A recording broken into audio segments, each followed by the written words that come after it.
नमस्कार मित्रों, ज्ञान सागर YouTube चैनल में आपका दिल से स्वागत है। चलिए ज्यादा समय ना लेते हुए इस अनमोल कहानी को शुरू करते हैं। मित्रों, सर्वप्रथम मैं आपको हृदय से शुभकामनाएं देना चाहता हूं कि आप बहुत ही भाग्यशाली हैं, क्योंकि आपने भगवान श्री कृष्ण की प्रेरणा से ही श्रीमद् भगवद गीता सार के इस वीडियो को देखने का मन बनाया। मुझे पूरा विश्वास है कि इस वीडियो को पूरा अंत तक देखने और शांत मन से इसकी बातों को सुनने और समझने के बाद है आपके विचारों और जीवन में बहुत ही सकारात्मक बदलाव आने वाले हैं। ही मेरा खुद का अनुभव कहता है कि अगर आप इस बहुमूल्य ज्ञान का लाभ अधिक से अधिक लेना चाहते हैं तो इस गीता सार को पूरा अंत तक सुने। हर रोज सुबह और रात को सोने से पहले जरूर सुने और दूसरों को भी है, क्योंकि इस तरह खुशियां बांटी जो वह चाहता है, चाहे खुशी पाना हो, चाहे सफलता पानी हो, या चाहे मैनेजमेंट सीखना हो, या चाहे अपनी जिंदगी बेहतर बनानी हो, या भगवान का साथ पाना हो। श्री भगवद गीता से ज्यादा महान कोई और दूसरी चीज नहीं हो सकती है।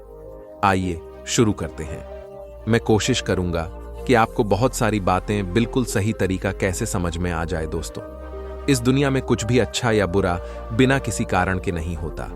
एक बार पुराने टाइम में एक गांव में एक गरीब औरत रहती थी। उसको जब बच्चा हुआ तो वह बिल्कुल स्वस्थ था, लेकिन एक बार किसी घटना की वजह से उस बच्चे के हाथ की एक उंगली कट गई। वह बहुत दुखी हुई कि मेरे बच्चे के साथ यह क्यों हुआ, और वह हमेशा भगवान को इस बात के लिए कोसती थी कि पता नहीं भगवान को मेरे से क्या दुश्मनी थी जो मेरे ही बच्चे की उंगली काट दी। समय बीतता गया। उस गांव में एक दिन साधु के वेश में एक मायावी राक्षस आया। वह राक्षस अपनी शक्ति ज्यादा करने के लिए बहुत सारे क्योंकि बलि लेता था, उसमें इस बच्चे को भी देख लिया।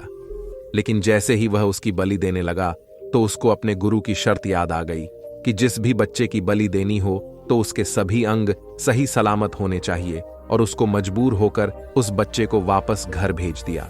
और उसकी मां ने अपने बच्चों को सही सलामत देखा तो उसकी मां को यह एहसास हुआ कि इस दुनिया में जो कुछ भी होता है, चाहे वह अच्छा हो रहा है यह चाहे वह बुरा हो रहा है, वह कभी भी बिना किसी कारण के नहीं होता।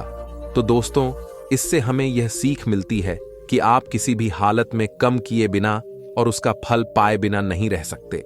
ऐसा हो ही नहीं सकता कि इंसान का शरीर एक सेकंड के लिए भी बिना कर्म किए रह सके।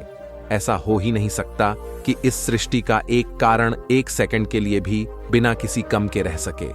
कम करना हमारे जीवन का अभिन्न हिस्सा है। अगर हम सोते हैं तो हमारा दिमाग नहीं होता है। हम सपने देखते हैं, सांस लेते हैं। हमारे शरीर के हर अंग में करोड़ों सूक्ष्म कण अपना काम करने में लगे रहते हैं। हम कम करने से कभी भी नहीं बच सकते हैं। और भगवान यह भी बोलते हैं कि हमें किसी कमरे में बंद करके नहीं रखना चाहिए। हम जो भी करते हैं वहीं यह मानकर करें कि करने वाला मैं नहीं हूं, बल्कि करने वाला ऊपर वाला भगवान है। मैं तो केवल एक कारण मात्र हो उसको करने के लिए। इस काम को मैं नहीं कर रहा हूं, बल्कि यह काम मेरे द्वारा हो रहा है, मेरे द्वारा कराया जा रहा है। और जब हमारी सोच इस लेवल की होगी तो हमें कभी भी कोई भी दुख नहीं मिलेगा। हमें कभी भी दुख नहीं होगा। हमें कभी घमंड नहीं होगा। दोस्तों, दूसरों के गुलाम रहकर खुश रहने की बजाय आजाद होकर खुद के दुखों का सामना किया जाना चाहिए। भले ही आपकी जिंदगी में कितने ही कष्ट हो, लेकिन अगर आप आजाद हो तो आपकी वास्तविक मनुष्यों की भागवत गीता में गुलामी को मौत से भी बुरा बताया गया है। इंसान किस किस का गुलाम नहीं है, वह अपने दिमाग का, अपने विचारों का गुलाम है। कभी भी किसी इंसान को किसी का गुलाम नहीं रहना चाहिए। भगवान श्री कृष्ण कहते हैं कि इंसान दुखी रहता है तो उसका सबसे मोटा कारण है मौत। मुंह से अज्ञान आता है और जीवन में समस्याएं शुरू होने लगती हैं। महाभारत में धृतराष्ट्र को दुर्योधन से इतना मोह था कि वह अपने पुत्र को गलत काम करने से भी रोक नहीं सके। धृतराष्ट्र को पुत्र मोह की वजह से धर्म ज्ञान ही नहीं रहा था। अंत में सब कुछ बर्बाद हो गया। महाभारत में श्री कृष्ण ने अर्जुन से कहा था, जब ज्ञान की धारा बहती है तो सबसे पहले मुंह को नष्ट करती है। मुंह को इसलिए नष्ट करती है क्योंकि मोह अज्ञान है। यूनान का सम्राट सिकंदर पूरी दुनिया को जीत लेना चाहता था। एक दिन एक नागा साधु ने सिकंदर से कहा कि तू यह पूरी दुनिया जीत लेगा, उसके बाद क्या करेगा, क्योंकि इसके अलावा दूसरी कोई दुनिया है ही नहीं। इतना कहकर संत जोर जोर से हंसने लगा। संत की बातें सुनकर सिकंदर निराश हो गया था। सिकंदर ने संत से कहा कि आप हंसी, यह बात सच ही है, लेकिन मैंने आज तक यह बात सोची ही नहीं थी। सिकंदर ने अब भी दुनिया जीती नहीं थी, लेकिन जीतने के विचार से ही वह निराश हो गया था, क्योंकि दुनिया जीतने के बाद कोई और मोह नहीं बचेगा। सिकंदर ने संत से कहा कि आप हंस के रहे हैं। संत ने जवाब दिया कि तो पूरी दुनिया जीत लेगा, तब भी तुझे निराशा ही मिलेगा, क्योंकि तू दुनिया को जीतने के मोह में बंधा है, जबकि मेरे पास कुछ नहीं है, लेकिन मैं हमेशा खुश रहूंगा, क्योंकि मुझे किसी चीज का मोह नहीं है। मोह की वजह से जीवन में दुख ही आते हैं। मोह घर परिवार से हो सकता है, सफलता का मोह हो सकता है, सुख सुविधा और मान सम्मान का मोह हो सकता है। जहां मोह रहेगा वहां दुख तो आएगा ही। मोह जब सफल होता है तो दुख मिलता है, और जब असफल होता है तब भी दुखी मिलता है। श्री कृष्ण कहते हैं कि जब को मोह त्याग देता है तो उसे मेरी कृपा मिल जाती है। रहित व्यक्ति परम आनंद प्राप्त करता है, इसीलिए मोह का त्याग करना चाहिए, और जो हमारे पास है उसी में संतुष्ट रहना चाहिए। ज्यादा पानी का मोह रहेगा तो दुख मिलना तय है। भगवान श्री कृष्ण कहते हैं कि जो हुआ वह अच्छा हुआ, जो हो रहा है वहां अच्छा हो रहा है, जो होगा वह भी अच्छा ही होगा। तुम भूत का पश्चाताप न करो, भविष्य की चिंता न करो, वर्तमान चल रहा है। तुम्हारा क्या गया? जो तुम रोते हो, तुम क्या लाए थे? जो तुमने खो दिया, तुमने क्या पैदा किया था? जो नाश हो गया ना, तुम कुछ लेकर आए। जो लिया यहीं से लिया, जो दिया यहीं पर दिया, जो लिया इसी भगवान से लिया, जो दिया इसी को दिया। खाली हाथ आए, खाली हाथ चले। जो आज तुम्हारा है कल किसी और का था, परसों किसी और का होगा। तुमसे अपना समझकर मग्न हो रहे हो, बस यही प्रसन्नता तुम्हारे दुखों का कारण है। दोस्तों, एक बार की बात है, एक आदमी सागर के किनारे घूम रहा था। तभी एकदम उसकी नजर चांदी की एक गंदी पर गई, जो बहते बहते किनारे पर आ गया था। वह खुश हुआ और झटपट उस डंडे को उठा लिया। अब वह डंडा लेकर टहलने लगा। अब ज्यादा हो गई तो उसका मन सागर में नहाने का हुआ। उसने सोचा, अगर डंडे को किनारे रखकर नहीं खाऊंगा तो कोई ले जाएगा। इसीलिए वह डंडा हाथ में ही लेकर नहाने लगा। तभी एक ऊंची लहर आई और तेजी से डंडे को बहाकर ले गए। वहां अफसोस करने लगा और दुखी होकर तट पर आ बैठा और रोने लग गया। उधर से एक आ रहे थे। उसे उदास और रोता हुआ देख पूछा, इतनी दुखी क्यों हो?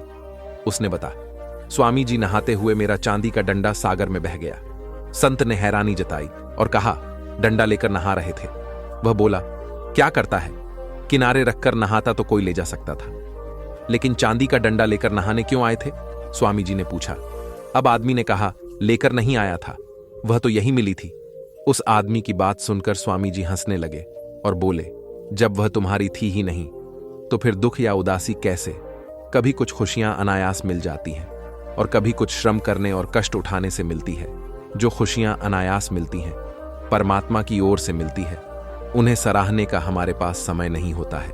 इंसान व्यस्त है तमाम ऐसे सुखों की गिनती करने में जो उसके पास नहीं है।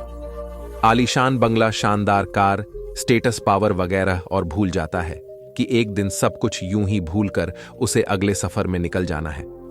तो दोस्तों, भगवान श्री कृष्ण ने तभी कहा है कि तुम भूत का पश्चाताप ना करो, भविष्य की चिंता ना करो, वर्तमान चल रहा है। तुम्हारा क्या गया जो तुम रोते हो? तुम क्या लाए थे जो तुमने खो दिया? तुमने क्या पैदा किया था जो नाश हो गया? ना तुम कुछ लेकर आए। जो लिया यहीं से लिया, जो दिया यहीं पर दिया, जो लिया इसी भगवान से लिया, जो दिया इसी को दिया। खाली हाथ आए, खाली हाथ चले। जो आज तुम्हारा है कल किसी और का था, परसों किसी और का होगा। में से अपना समझकर मग्न हो रहे हो, बस यही प्रसन्नता तुम्हारे दुखों का कारण है। दोस्तों, जब महाभारत का युद्ध खत्म हो गया था तब युधिष्ठिर ने हस्तिनापुर की राजगद्दी संभाली थी। सब कुछ सामान्य हो रहा था। एक दिन वह समय आ गया था जो कोई पांडव नहीं चाहते थे। भगवान श्री कृष्ण द्वारिका लौट रहे थे। सारे पांडव दुखी था। श्री कृष्ण उन्हें अपना शरीर का हिस्सा ही लगते थे, जिसके अलग होने के भाव से ही वे कांप जाते थे। लेकिन श्री कृष्ण को तो जाना ही था। कोई भी श्री कृष्ण को जाने नहीं देना चाहता था। भगवान भी एक एक कर अपने सभी स्नेही जनों से मिल रहे थे। तब से मिलकर उन्हें कुछ न कुछ उपहार देकर श्री कृष्ण ने भी डाली। अंत में भी पांडवों की माता और अपनी बुआ कुंती से मिले। भगवान ने कुंती से कहा कि बुआ, आपने आज तक अपने लिए मुझसे कुछ नहीं मांगा, आज कुछ मांग लीजिए, को कुछ देना चाहता हूं। कुंती की आंखों में आंसू आ गए। उन्होंने रोते हुए कहा कि हे श्री कृष्ण, अगर कुछ देना ही चाहते हो तो मुझे दुख दे दो, मैं बहुत सारा दुख चाहती हूं। श्री कृष्ण आश्चर्यचकित होकर श्री कृष्ण ने पूछा कि ऐसा क्यों हुआ है, तुम्हें दुखी क्यों चाहिए? कुंती ने जवाब दिया कि जब जीवन में दुख रहता है तो तुम्हारा स्मरण भी रहता है, हर वक्त तुम याद आते हो। सुख में तो यदा कदा ही तुम्हारी याद आती है, तुम याद आओगे तो मैं तुम्हारी पूजा और प्रार्थना भी कर सकूंगी। सभी दोस्तों, भगवान श्री कृष्ण कहते हैं कि जब भी मेरा भक्त सच्चे मन से मुझे पुकारेगा, मैं उसकी सहायता अवश्य करूंगा। दोस्तों, भगवान के नाम से सारे संकट दूर हो जाते हैं। मित्रों कहते हैं कि जैसी संगत वैसी पंगत, और जैसी पंगत में ऐसा जीवन आप लाख अच्छे हैं, लेकिन यदि